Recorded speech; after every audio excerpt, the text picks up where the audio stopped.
qui est ce quatrième homme? Je vais vous dire qui il est. Dans la Genèse, il est la semence de la femme. Dans Exode, il est l'agneau pascal. Dans Lévitique, un grand prêtre. Dans Nombre, une colonne de nuée le jour et une colonne de feu la nuit.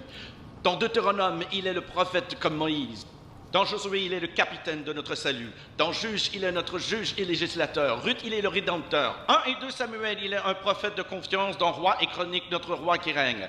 Dans Esdras, le scribe fidèle. Dans Néhémie, le reconstructeur des murs détruits de la vie humaine. Dans Esther, notre Mardoché. Dans Job, il est l'aurore du ciel et notre éternel rédempteur. Dans Psaume, l'Éternel notre berger. Dans Proverbe et Ecclésiaste, notre sagesse.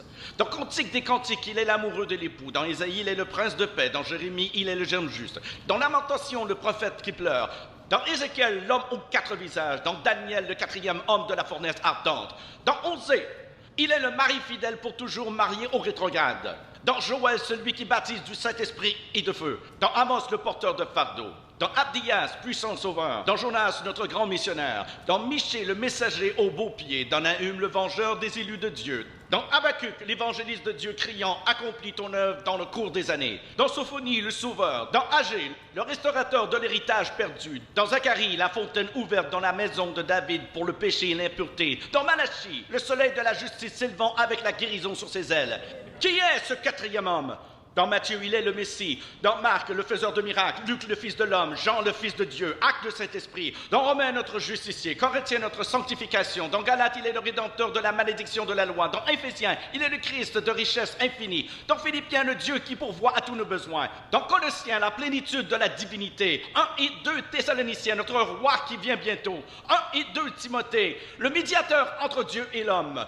Tite, notre fidèle pasteur, Philémon, notre ami qui est plus proche qu'un frère. Dans Hébreu, le sang de l'alliance éternelle. Dans Jacques, le grand médecin. 1 et 2 Pierre, le grand berger. 1, 2 et 3 Jean, il est amour. Dans Jude, le Seigneur venant avec 10 000 de ses saints. Dans Apocalypse, le roi des rois et le Seigneur des seigneurs.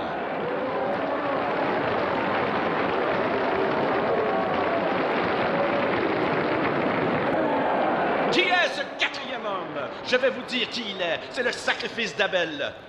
L'arc-en-ciel de Noé, le bélier d'Abraham, le puits d'Isaac, l'échelle de Jacob, les fardeaux d'Ézéchias, le sceptre de Judas, la verge de Moïse, le manteau d'Élie, le bâton d'Élisée, la corde d'huile de Samuel, la fronde de David, la figue hâtive d'Ésaïe, le cadran solaire d'Ézéchias, les mouchoirs et le linge de Paul, le rocher de Pierre, la cité de perles de Jean.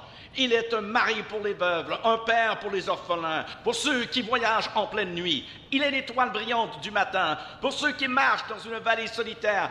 Il est le lys des champs, la rose des sables, le sarment de vie et le miel du rocher. Qui est-il? Qui est le quatrième homme? Il est Jésus! Il est Jésus, le Fils de Dieu!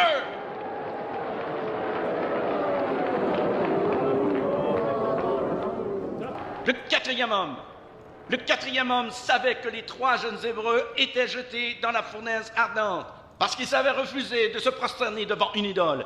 Et il est venu pour les délivrer. Le roi s'écria, Shadrach, Meshach et Abednego, avancez, venez ici. Quand ils sont sortis, il sentit leurs vêtements. Il examina leur corps et déclara, l'odeur de brûlé n'est pas passée sur leurs vêtements, ni les marques de feu sur leurs cheveux. Il n'y a pas d'autre Dieu qui peut délivrer de cette façon. Messieurs, mesdames, écoutez-moi ce soir, écoutez-moi. Il y a tellement de choses que le diable peut faire. Son pouvoir s'arrête à la porte de la fournaise. Et c'est là où le pouvoir du quatrième homme commence. Leur foi a suspendu la loi naturelle. Ils ont été délivrés de ce feu. Et la seule chose que ce feu pouvait brûler, c'étaient les liens sur leur corps. Il y avait quelque chose que ce feu ne pouvait brûler, et c'était eux. La seule chose indestructible dans ce monde est un chrétien qui sert Dieu. Un homme ou une femme dont la foi est dans le Seigneur, Dieu des cieux et de la terre. Si vous le croyez, dites Amen.